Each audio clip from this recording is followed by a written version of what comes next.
आज हम बात करेंगे पाकिस्तान के एक फरिश्ते बाबा ईदी के बारे में। ये बाबा ईदी कौन थे? ये एक ऐसे शख्स थे जिन्होंने जीवन में जीने का नजरिया ही चेंज कर दिया। जब बाबा ईदी बहुत छोटे थे तो जब वो स्कूल जाते तो उनकी माँ उनको एक आना देती थी कि ये लो एक आना, इसमें आप क्या करना, जब आपको कुछ खाने का मन करे तो कुछ खा लेना, लेकिन कुछ पैसे कुछ गरीब बच्चों में भी बांट देना, जा उनको कुछ खिला देना जो वो खाना चाहते हो। लेकिन बाबा ईदी क्या करते थे, वो सारे के सारे पैसे खुद ही खा जाते। लेकिन इस बात की इंफॉर्मेशन उनकी माँ को मिल जाती थी। माँ समझ जाती थी जब दोपहर के वक्त बाबा ईदी घर पे आके कुछ नहीं खाते तो वो पूछती, क्यों, आज क्या हुआ, तूने सारे पैसे खुद खा लिए? तो बाबा ईदी कभी भी झूठ नहीं बोलते थे, हाँ, सर नीचे करके खड़े हो जाते। तो उनकी माँ उनको बार बार ये लाइन जरूर बोलती कि तू इतना छोटा है और गरीबों का हक मारना अभी से स्टार्ट कर दिया। ये बात उनको बार बार रिमाइंड करवाई जाती थी उनकी माँ के द्वारा। एक बार की बात है, जब वो 9th क्लास में थे, स्कूल से वापस आ रहे थे तो रास्ते में उन्होंने देखा कुछ बच्चे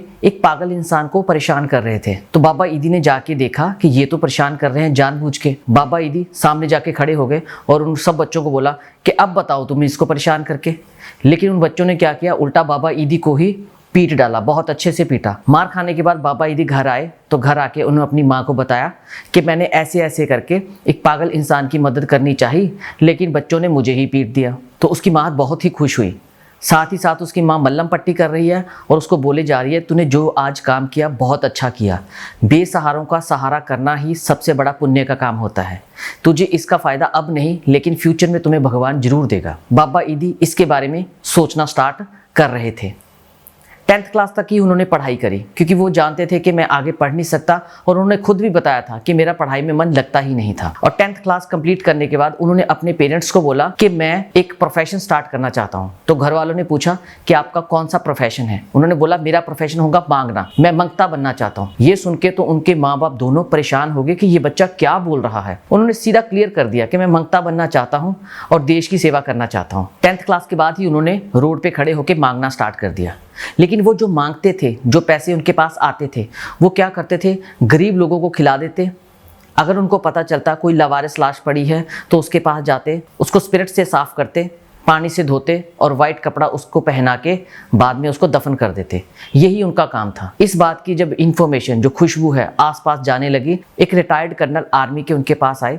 उन्होंने बाबा ईदी को 10,000 रुपया दिया, क्या बहुत अच्छा काम कर रहे हो, आप इस काम के लिए मेरी तरफ से छोटी सी भेंट रखो। बाबा ईदी ने क्या किया, उस 10,000 में से 5,000 का कहते हैं एक योंगा ले लिया, गाड़ी होती है। जो 5,000 रुपये बचे वो उन्होंने कुछ दवाइयाँ ले ली और एक सलाहकार रख लिया डॉक्टर जो उनकी हेल्प कर दे। फिर उसके बाद जैसे जैसे उनको पता चलता कोई बंदा एक्सीडेंट से मर गया है या कोई लवारस लाश पड़ी है तो वो उसके पास जाते, उसको पहले स्पिरिट से धोते, फिर पानी से धोते और उसके बाद वाइट कपड़ा पहनाकर उसको दफन भी करते। एक बार बताया जाता है कि एक परिवार बाबा ईदी के पास आया। उन्होंने आके बोला बाबा ईदी को कि बाबा ईदी, हमारा एक बुजुर्ग 7-8 दिन से लापता है, लेकिन आज ही हमें उसके बारे में पता चला।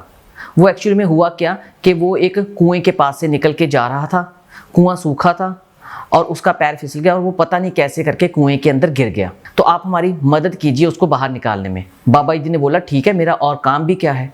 बाबा ईदी ने अपना योगा स्टार्ट किया, सब लोगों को बिठाया और उस लोकेशन पर पहुंच गए। कुएं के अंदर से उन्होंने उस इंसान को बाहर निकाला, खुद स्पिरिट से उसको साफ किया, फिर पानी से धोया, फिर वाइट कपड़े से भी उसको कवर किया और बाद में पूछा क्या दफनाने के लिए आपके पास स्पेस है, आपने अरेंजमेंट कर रखा है? तो परिवार वालों ने बोला हाँ जी हमने कर रखा है। तो बाबा ईदी ने बड़े ही सम्मान के साथ उस इंसान को दफनाया और दफनाने के बाद जैसे ही वो घर वापस आने लगे तो उस बुजुर्ग आदमी का परिवार बाबा ईदी को 25,000 रुपया दे रहा था। बाबा ईदी ने साफ साफ इनकार कर दिया कि मैं आपसे ये पैसे नहीं ले सकता। तो परिवार ने वजह पूछी तो बाबा ईदी ने बोला ये आपके परिवार का सदस्य था, आपकी ड्यूटी बनती थी कि इसकी मदद करनी इस समय में, लेकिन आप तो दूर खड़े हो गए, आपको तो स्मेल आ रही थी जब मैं इसको नहला रहा था, तो मैं आपसे पैसे मांग कर ले तो जाऊंगा तो भगवान को क्या शक्ल दिखाऊंगा, मैं किन लोगों से पैसे लेके आया हूँ। एक बार की बात है कि अमेरिका ने बाबा ईदी को बोला कि आपको हमारी तरफ से 5 प्लेन मिलेंगे क्योंकि आप बहुत अच्छा काम कर रहे हो सकता है कि आपकी ज़रूरत किसी दूसरी कंट्री में भी पड़े तो आपको किसी की इजाज़त लेने की ज़रूरत नहीं होगी, आप सीधा प्लेन उड़ाए और वहाँ पे पहुँच जाएं। तो बाबा ईदी ने बोला कि प्लेन तो आप दे दोगे लेकिन उनको चलाएगा कौन? तो अमेरिका वालों ने बोला ये हमारी ड्यूटी है, आप हमें 10 लोग दे दीजिए क्योंकि 2 लोग चाहिए होते हैं एक प्लेन के लिए। आप 10 लोग दे दीजिए, हम उनको ट्रेन करेंगे, वो पायलट खुद अपना प्लेन उड़ाएंगे, बस आपको साथ में लेके जाएंगे। तो बाबा ईदी ने हाँ कर दी, ठीक है आप दे दीजिए प्लेन। उन्होंने अमेरिका ने प्लेन दिए बाबा ईदी को और 10 लोगों को ट्रेन भी करके दिया। अब इतना काम होने के बाद बाबा ईदी बोलने लगे कि आपने प्लेन तो दे दिए, 10 लोगों को आपने रेडी भी कर दिया जो प्लेन उड़ा सकते हैं, भाई पेट्रोल कौन दिलवाएगा? तो अरब के जो शेख हैं उनका मैसेज आया कि बाबा ईदी प्लेन उड़ाओ जितना आपको उड़ाना है, आप काम करते जाओ, जितना भी पेट्रोल होगा वो हमारी तरफ से एकदम फ्री होगा, आप उसकी चिंता मत कीजिए। तो इसी तरह बाबा ईदी अपना काम तो करते ही थे, लेकिन उनको कंट्रीब्यूशन बाहर की तरफ से भी बहुत मिल रहा था क्योंकि काम अच्छा था उनका। एक बार एक रिपोर्टर आया बाबा ईदी के पास, उसने पूछा कि बाबा ईदी आपके पास कितने पैसे हैं? तो बाबा ईदी ने बता दिए जितने भी पैसे थे 2-3 करोड़। तो उन्होंने बोला कि आपके पास इतने पैसे हैं, उसके बावजूद भी आप चौक पे खड़े होके पैसे क्यों मांगते हो, ठूठा लेके क्यों खड़े हो जाते हो? तो बाबा ईदी ने बोला कि मैं 2 वजह से ये ऐसे काम करता हूँ। पहला रीज़न ये है कि लोगों का ये मानना है कि अगर वो मुझे पैसे देंगे, मेरे ठूठे के अंदर पैसे डालेंगे, तो उनको लगता है कि ये पुण्य का काम होगा हमारे लिए, और इससे बड़ा पुण्य है ही नहीं। तो ये मैं नहीं कहता, ये लोग कहते हैं, उनकी वजह से मैं ये काम करता हूँ। सेकंड मेरा मांगने का रीज़न ये है कि मैं अपने आप को बार बार ये याद करवाना चाहता हूँ कि बाबा ईदी तू एक मंगता है, तो दुनिया में मांगने आया हुआ है, तो कुछ नहीं दे सकता। तो ये मैं अपनी औकात को भी याद करवाता रहता हूँ अपने आप। एक और बाबा ईदी की वाइफ बल्कीरस, उन्होंने पूछा कि बाबा ईदी आप कभी कोई लाश उठा के ले आते हो, कभी कोई लेके आ जाते हो, जिसको हाथ लगाओ उसकी स्किन उतर जाती है, तो आपको कांट नहीं आती, तो आपको कुछ अजीब सा फील नहीं होता? तो बाबा ईदी ने बोला जो मैं तुम्हें लाइन बोलूँगा उसके बाद तुम्हें भी ऐसा कभी फील नहीं होगा। तो उनकी वाइफ ने बोला हाँ जी बताओ। तो बाबा ईदी ने बोला कि मैं ये सोचता हूँ कि हो सकता है कि फ्यूचर में ऐसी लाश मेरी हो या तुम्हारी हो, तो इसी वजह से मैं कभी भी ऐसे फील नहीं करता कि ये कैसी लाश है। बस मेरा काम है उसको स्पिरिट से धोना, पानी से साफ करना, उसके ऊपर वाइट कपड़ा लगाना और उसको दफनाना। एक और बाबा ईदी अपनी वाइफ बल्कीरस से बात कर रहे थे कि हमें इलेक्शन में खड़े होना चाहिए। तो बल्कीरस उनकी वाइफ ने बोला हाँ क्यों नहीं, क्योंकि उनकी वाइफ बहुत ही अच्छी थी, वो उनकी हमेशा हाँ में हाँ मिलाती थी, कभी भी इनकार नहीं करती थी। तो बाबा ईदी ने क्या किया, नाम दे दिया कि मैं इलेक्शन में खड़ा हूँगा। बाबा ईदी ने जैसे ही अपना नाम दिया तो ओपोनेंट्स आ गए, ओपोजिशन पार्टीज, तो उन्होंने बोला कि आप उतर जाओ, हम आपको पैसे देंगे। बाबा ईदी कहता मुझे पैसों की रिक्वायरमेंट नहीं है। फिर धीरे धीरे करके जो नाम लेने का समय था वो निकल गया, फिर धमकियां आने लग पड़ी कि आप उतर जाओ। बाबा ईदी फिर नहीं घबराए, कहते आपको जो करना है आप करो, मैं तो इलेक्शन लड़ूंगा ही लड़ूंगा। जो ओपोजिशन वाले हैं वो तो बहुत तेज थे, उन्होंने एक न्यूज़ निकाली न्यूज़पेपर के अंदर कि बाबा ईदी का एक यतीम खाना है जहाँ पे पिछले महीने 4 लड़कियाँ गायब हो गई, कहाँ गई उसका हम खुलासा खुद करेंगे। तो वो बदनामी करना चाहते थे बाबा ईदी की। अब बाबा ईदी ने जब ये न्यूज़पेपर पढ़ा तो सर पे हाथ रख के बैठ गए। तो उनकी वाइफ ने बोला कि क्यों परेशान हो रहे हो? बाबा ईदी ने बोला कि मैं तो वोट मांगने की तैयारी कर रहा हूं, लेकिन जैसी न्यूज़ आई है न्यूज़पेपर के अंदर, अब तो मैं पैसे मांगने भी किसी के पास नहीं जा सकता। तो बल्कीरस ने बोला परेशान होने की कोई बात ही नहीं है, हम वोट मांगने नहीं जाएंगे, बस आप चुपचाप घर पर बैठे रहो। बस इलेक्शन हुए, वोटिंग हुई, वोटिंग होने के बाद बताया जाता है कि रिकॉर्ड तोड़ वोट्स पड़ी बाबा ईदी को और वो बहुत ही ज़्यादा वोट्स के साथ जीत गए।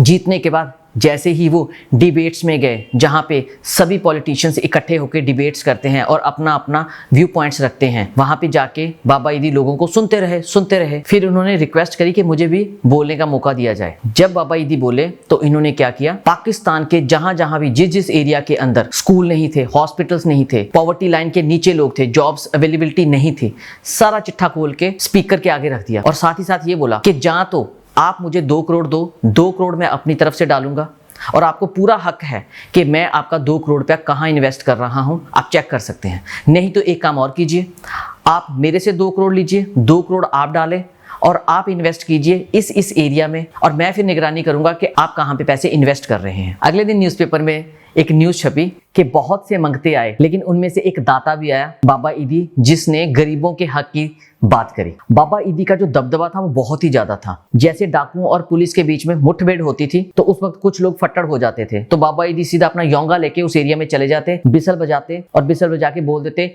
गोलाबारी बंद कर दी जाए, बाबा ईदी आ चुके हैं। ये बात ध्यान से सुनना आप, पुलिस वाले भी गोलाबारी बंद कर देते थे, डाकू भी बंद कर देते थे। बाबा ईदी वहां से जितने भी फट्टड़ लोग होते थे उनको उठाते थे और अपने हॉस्पिटल में लाके इलाज करते थे और ये गवर्नमेंट के साथ इनकी कमिटमेंट थी कि बाबा ईदी के ऑफिस में चाहे डाकू हो चाहे पुलिस वाला हो, जब वो राजी हो जाएगा, जब वो ठीक हो जाएगा, ठीक होने के बाद वो कहाँ जाएगा, बाबा ईदी से कोई नहीं पूछेगा। ये कमिटमेंट हो चुकी थी। एक बार की बात है, बलकीरस इनकी वाइफ बाबा ईदी के साथ चली गई जहाँ पे मुठभेड़ हो रही थी। उस वक्त बताया जाता है कि एक डाकू के गोली लगी और वो छत से नीचे गिर गया। बाबा ईदी ने बिसल बजाई और गोलाबारी बंद करवाई और उस बंदे को उठाया और अपने योंगे में उठा के लेके आ रहे थे। तो पुलिस वाले ने बोला कि ये बहुत ही खतरनाक डाकू है। तो बलकीरस ने बड़े गुस्से में उस पुलिस ऑफिसर को बोला, ये तुझे बोलने की कोई जरूरत नहीं है, कोई भी बच्चा जब मां से जन्म लेता है वो डाकू नहीं होता। डाकू क्यों बना है, इस बात की आपको खोज करनी चाहिए। आपको ये वीडियो कैसी लगी, आप किस गांव या शहर में बैठ के ये वीडियो देख रहे हैं और किस टॉपिक पे आप वीडियो देखना चाहते हैं, प्लीज हमें कमेंट बॉक्स में जरूर बताएं। लेकिन हाँ, बाबा ईदी जैसे बंदे को दिल से सलाम तो होना चाहिए।